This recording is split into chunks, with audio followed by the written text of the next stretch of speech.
Volvo boksi on alati minul rõõm tulla, mina olen selle automargi fänn, midagi teha ei ole, aga ma usun, et ka ei ole see nagu põhjendamatu, sellepärast et Eesti aasta auto finaalis osalenud X90 jäi ka Euroopa aasta auto valimisel kahjuks teiseks, aga oli kõige läheb konkurent Opel Astrale.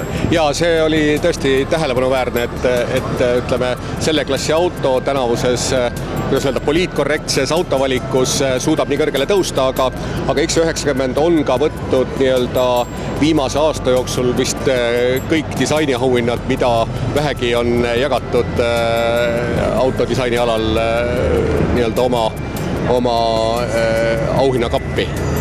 Ja sel aastal on siis meil suur heameel näidata klassikalise Volvo suure universaali uut sündimist.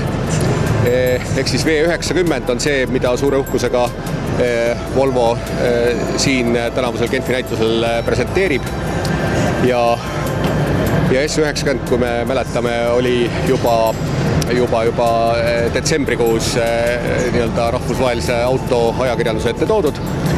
Aga V90, kui mu mälu mind ei peta, oli vahetult enne vabariigi aastapäeva autopressile nähtavaks tehtud.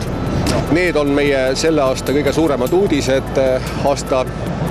Aasta teisel poolel, ehk siis augustis-septembris on loodata sedasama V90 ka Eesti müüjate või Eesti autoostjate kätte. S90 saabub meile juba loodetavasti maikuus. Nii et Volvol on praegu ühed väga põnevad ajad ees, kus lähima 3 aasta jooksul vahetatakse välja praktiliselt kogu mudelivalik. Ma saan aru, et ega rahaga pole ka kokku hoitud. Veermiku väljatöötamise peale läks üle $1 miljardi, see on ju uskumatult suur summa raha.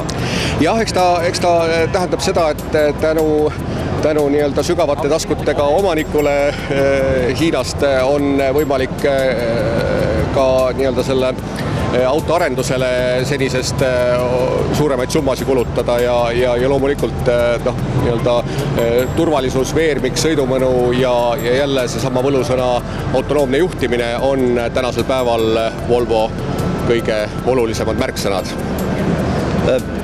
Kummutame ikkagi selle väite ära, võib-olla jääb siin jutust kumama, et Hiina. Volvot ikka pannakse kokku Göteborgis?